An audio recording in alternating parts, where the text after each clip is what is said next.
This is Chester, the principal city of Cheshire, which boasts a vibrant and picturesque centre with a whole range of attractive architecture. Almost 2,000 years ago, Deva Victrix, as it was then known, was equally as important, if not more so, as the main base and headquarters of the Valeria Victrix, the 20th Legion. Considered by many in the 21st century to offer the best surviving examples of the Roman period in the whole of the UK. But just what does remain? A huge amount of Deva Victrix still exists, buried beneath modern Chester, and will not be seen until future building projects uncover its exciting remains. But if you know where to look, there is much of the ancient city to be seen. In this series, I'll be searching for Chester's remaining in situ Roman remains. Welcome to another explore.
Chester's strategic position was taken advantage of some 30 years after the Emperor Claudius landed in southern Britain in AD 43.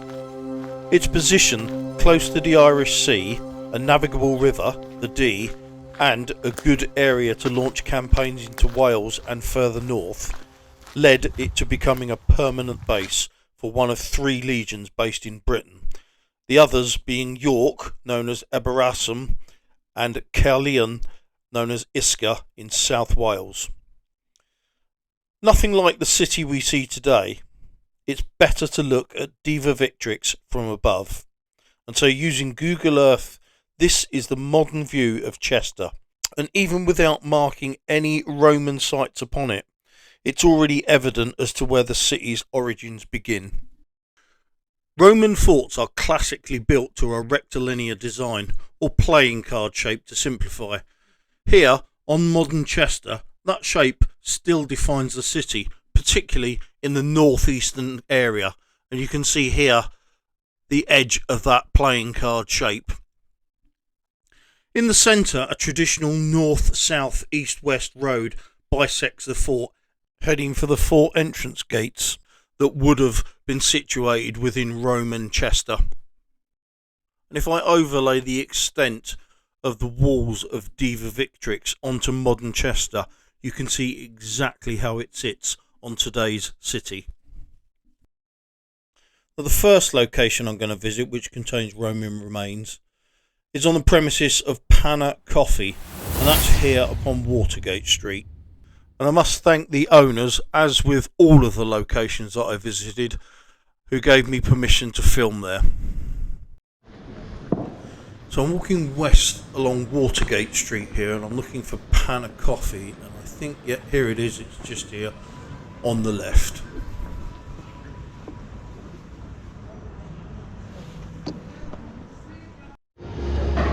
So through to the rear of the shop, through this door, which leads to a delightful little sunken courtyard. And in it we find this gem from Britain's Roman past.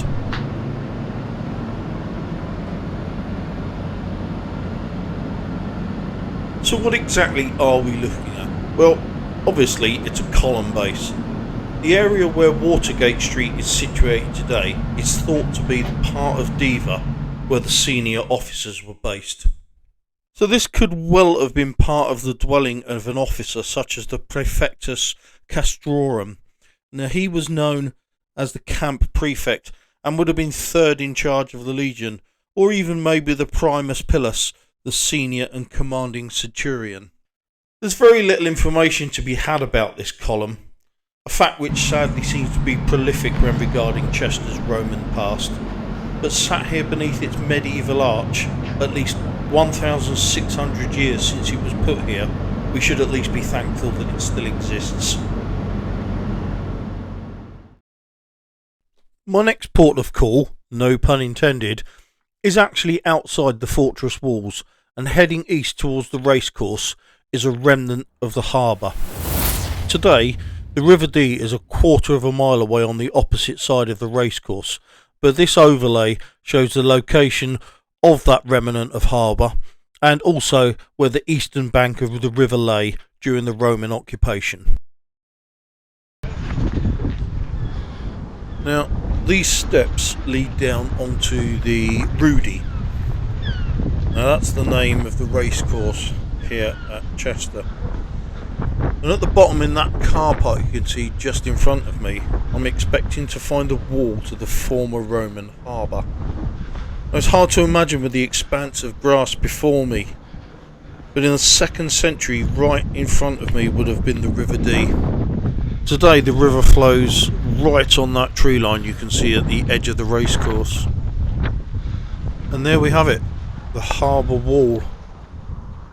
Look at that, isn't that wonderful? And it's such an unlikely location. Obviously modern architecture puts a different slant on it, and the fact they're in the middle of a car park.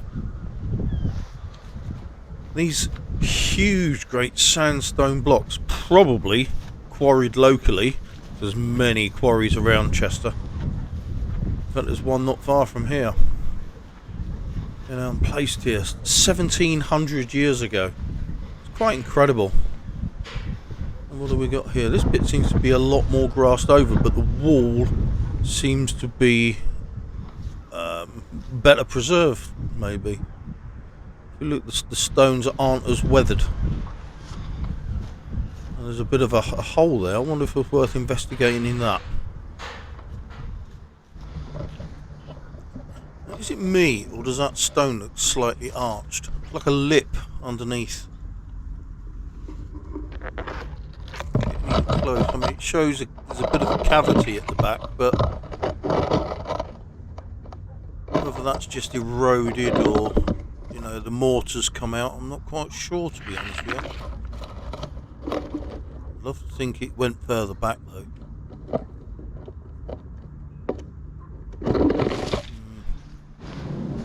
I thought, as the majority of these lower stones are covered in ivy and vegetation, it might be an interesting idea to stick the camera down there and do some close-up shots.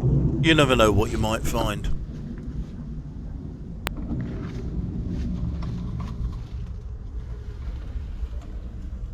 Now what do we have here? That stone at the top, that seems to be sticking out a little bit.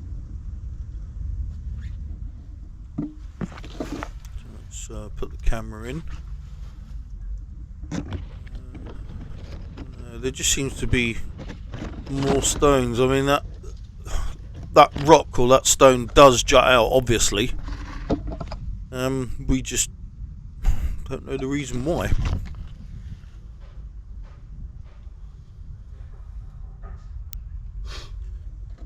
As important as Deva Victrix was as a garrison and legionary fortress, it was equally as vital as a naval and merchant shipping hub. The campaigns against Hibernia, which is Ireland, get the Classis Britannicus, which is the Roman equivalent of the Royal Navy, quite busy. It's assumed that this key wall dates from the 3rd century. But I'm slightly confused as to where I'm actually standing. Am I standing on a quayside, or am I standing where the river once was, and the wall that's in front of me was where ships used to moor up and unload their goods?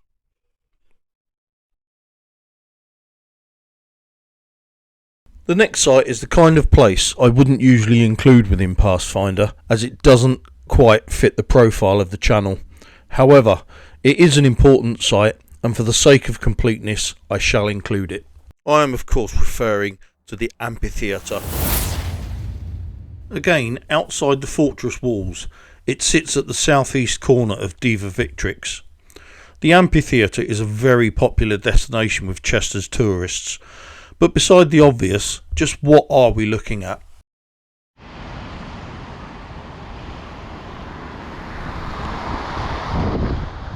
I'm going to start by walking across the central walkway, and as you can see, only half of the amphitheatre is visible.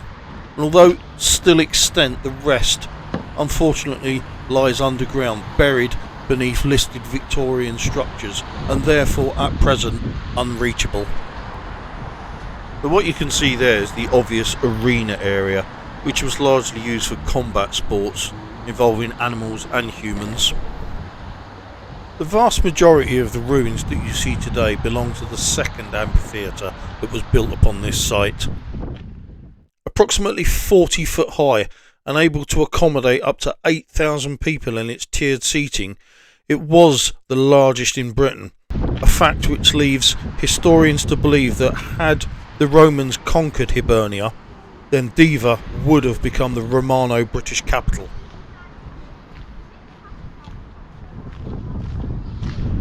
Now I'm entering the arena via the eastern entrance now. As with all the forts, amphitheatres also had 4 exits on each compass point. Look at this magnificent stonework, still up to 8 or 9 courses in places. This all dates to the 3rd century. Here I am on the arena. Now looking at the wall here, they've done a fantastic job in trying to give a 3D representation, but as I said earlier, they cannot excavate any further because there's a couple of buildings up on top of there that are themselves listed.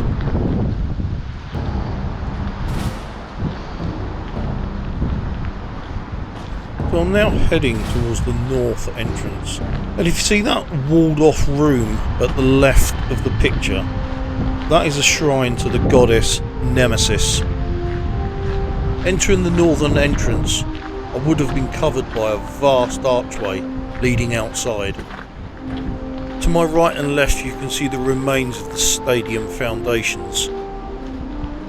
Imagine standing here looking out onto the arena, with the sound of the crowd, the smells of food from carts and stalls from the other side of the walls, and if you was a combatant, the probable terror of an unknown fate.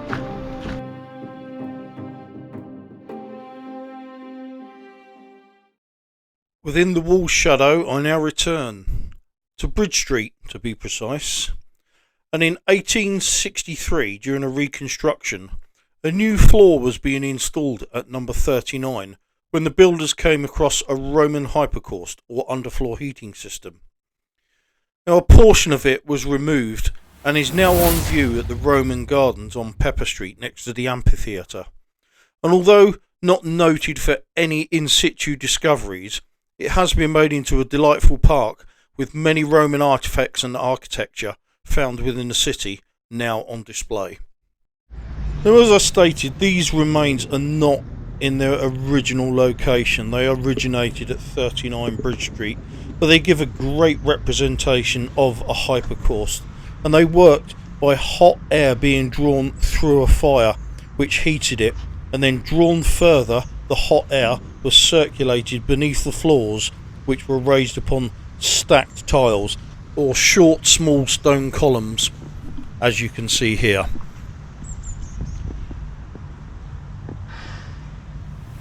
Now, although the hypocaust from the adjoining room of 39 Bridge Street is displayed as just seen in the Roman garden, there are still some in situ, and they are absolutely stunning. Let's go and have a look. For years, this shop used to be called Spudulike. It was very, very popular, but as you can see, it's now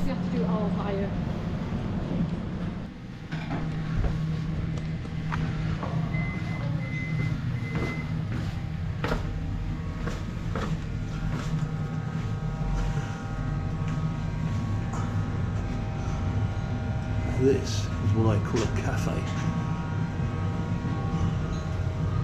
And that is truly magnificent. Just look. Now that is a Roman hypercourse system and was put there nearly 2,000 years ago. And the red backlight is a great addition. Really gives it a good radiance. And I'm also very lucky, as when the cafe is very busy, they open it up down here. But today, clearly it's not being used, and that adds to the atmosphere.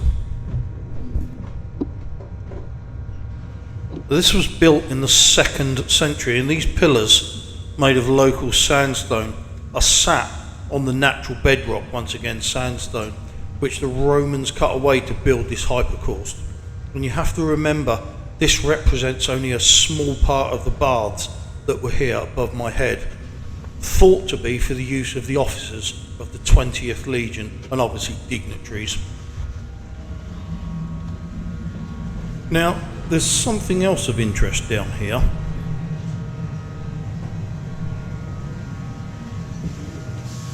And it's this.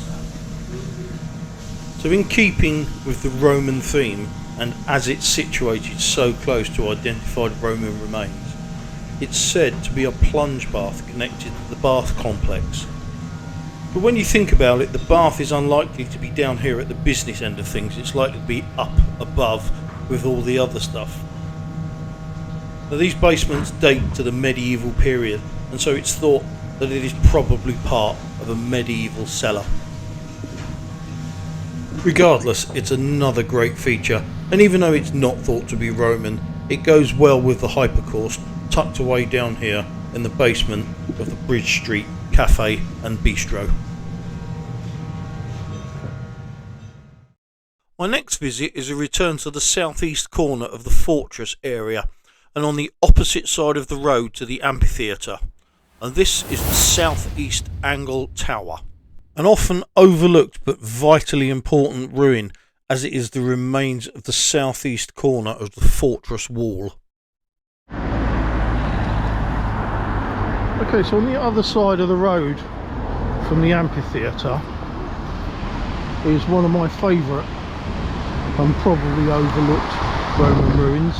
Now this is an angle tower, so called because it marks one of the corners of the fort. Southeast one in this case, with the remains visible is the bottom course of stonework with a small section of the outer wall as well. There were 22 of these towers placed at regular intervals along the fortress wall, acting as a guard tower and a lookout post. Now, Chester's famous walls are regularly lauded as being Roman, and without doubt their origin was Roman, but for the most part they were constructed in their current form during the medieval period. And this ruin proves that the Roman wall, as can be seen, is a few metres further out than the current wall, which sits directly behind our angle tower here.